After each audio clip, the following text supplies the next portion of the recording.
కానేనా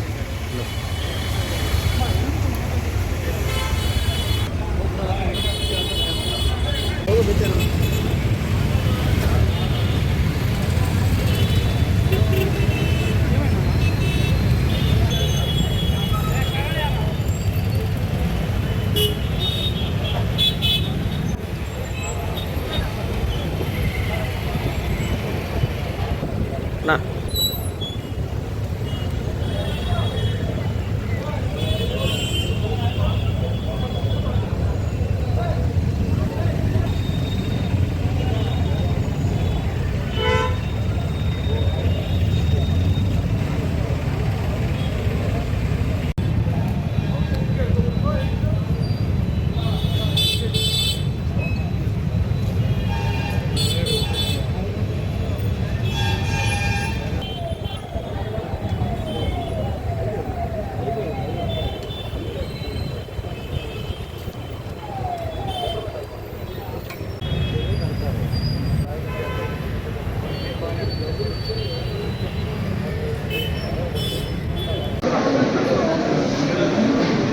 మధ్యాహ్నం సుమారు 3-3:30 గంటల ప్రాంతంలో ఒంగోలు తాలూకా పోలీస్ స్టేషన్ పరిధిలో ఉన్నటువంటి 60 అడుగుల రోడ్లో ఉన్నటువంటి శ్రీనివాస హెయిర్ స్టైల్స్ వద్ద ఒక ఘర్షణ జరగటం, ఆ ఘర్షణలో ఒక వ్యక్తి చనిపోవడం జరిగింది.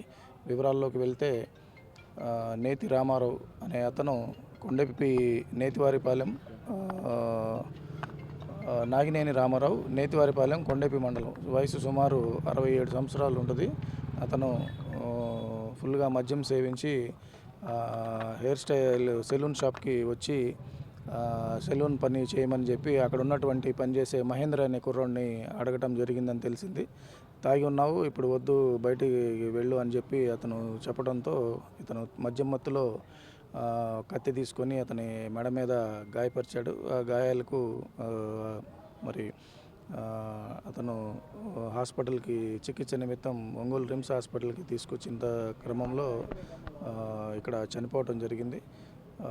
అతను ఎవరైతే ఈ దాడి చేశాడో అతనికి కూడా మరి చుట్టుపక్కల వాళ్ళు కానీ ఎవరు కానీ గాయపరిచినట్లు, అతను కూడా తల మీద గాయాలు ఉన్నాయి. అతనైతే ఇప్పుడు మా పోలీసుల అదుపులోనే ఉన్నాడు.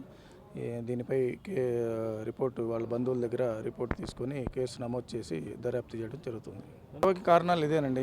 ఇతను ఎవరైతే రామారావు అనే అతను నాగినేని రామారావు ఎవరైతే ఉన్నారో 67 సంవత్సరాలు, ఫుల్గా మద్యం సేవించున్నాడు. ఇంకా ఇప్పటికీ అతను మద్యం మత్తులోనే ఉన్నాడు.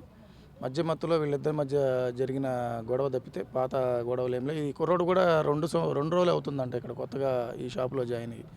మద్యం సేవించి వచ్చినందుకు అతను నిరాకరించినందుకు వాళ్ళిద్దరి మధ్య ఘర్షణ జరిగింది. ఆ ఘర్షణ జరిగిన నేపథ్యంలో ఇతను అక్కడ అందుబాటులో ఉన్న కత్తి తీసుకొని ఒకటే మెడ మీద పొడవటం జరిగింది. పొడిచే క్రమంలో అతను దానివల్ల వచ్చిన ఇంజరీ కారణంగా మరి హాస్పిటల్కి షిఫ్ట్ చేసి క్రమంలో అతను చనిపోవడం జరిగింది.